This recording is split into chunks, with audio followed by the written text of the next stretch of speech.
Apa, Esti. Kaixo, Mikel. Zemuz.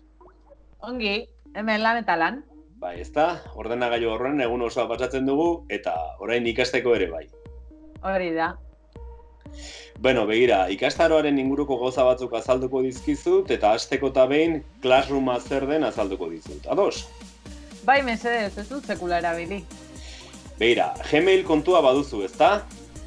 Bai, Ez baduzu lasai, oso erraza da eta sortzeko. Bestela, bakizu, sartu YouTubeko tutorial batean, eta listo, bale? Bai, baina badut, lasai. Ados. Orduan, sartu Gmailean, eta nik lehen bidali dizudan gonbidapena onartu behar duzu, bai?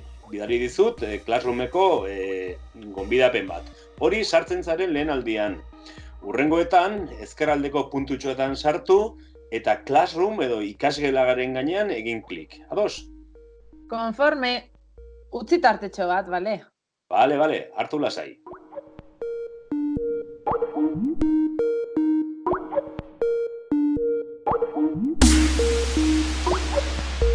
Konforme, orain, egin duzu, ezta? Bai. Bale, orain, hautatu ikasgelako lana eta listo. Ikastaroan zaude. Hemen topatuko duzu ikastarorako behar duzun material guztia. Ara, jazta? Jo, zerratza, ez? Bai, orain erabiltzen hasi behar duzu.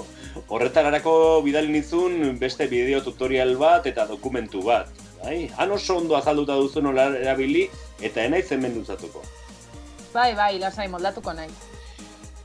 Classroomean egindutako lanak niri bidaltzeko hainbat modu daude, baina guk oraingoz emaila erabiliko dugu, gero agian aldatuko dugu.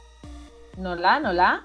Begira, eskolan zaudetela, idazlan bat egiteko, egongo gara oraintxe bertan gu biok gauden bezala, baina nik esango dizut, idazlan bat egiteko, edo galdera batzuk erantzuteko, edo audio bat grabatzeko. Etxean egin, eta emailez bidaliko didazu.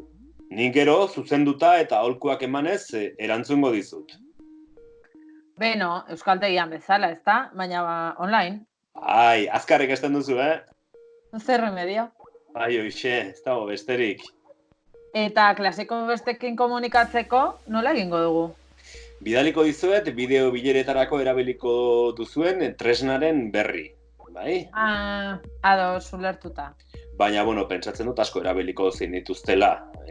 Haietako batean, ikastaroaren ordutegian bertara konektatuko gara, eta ordenagailuaren bidez arituko gara taldean hizketan. Ordu guztiak? Ez, tarte batzuetan bakarrik utziko zaituztet lanean eta deskonektatu ahal izango duzue. Orduan, denbora horiek aprobetxatuko ditut zuekin tutoretzak egiteko, aholkuak emateko eta zuen ibilbideari buruzko oharrak emateko. Bale, ondo. Eta, dena den eskolaren ordutegian, naiz eta zuek deskonektatu, idazlan egiteko audio bat entzuteko edo dena delakorako, lasai ni beti egongo naiz konektatuta zuen zalantzak argitzeko. Alegia, hau ere euskaltegian bezala. Hori da, baina etxetik atera gabe. Ze ongi. Zalantzan ama gelditu zaizu? Bai, etxerako lanik egongo da? Espero nuen. Hemen dena da etxeko lana, bai? Baina, eskolako ordutegian amaitu ez duguna edo egiteko denborarik izan ez duzuna, ordutegiz kanpo egin ahal izango duzu, nahi duzunean. Classrooma beti hor egongo da, zu nahi duzunean erabili ahal izateko. Ados. Eta azken galdera. Azterketa egongo da? Beti galdera bera egiten duzu, zergatik ote da. Badakizu, geurean beti ebaluazio jarraitua egiten dugu. Eta egiten duzuen lan guztiak balioko du zure eboluzioa ezagutzeko eta zein mailatan zauden jakiteko. Konforme orduan. Holaxe, Esti, eskerrik asko. Zuri, Mikel, mila esker. Hurrengoan eskolan ikusiko dugu elkar. Hori da, agur ongi izan.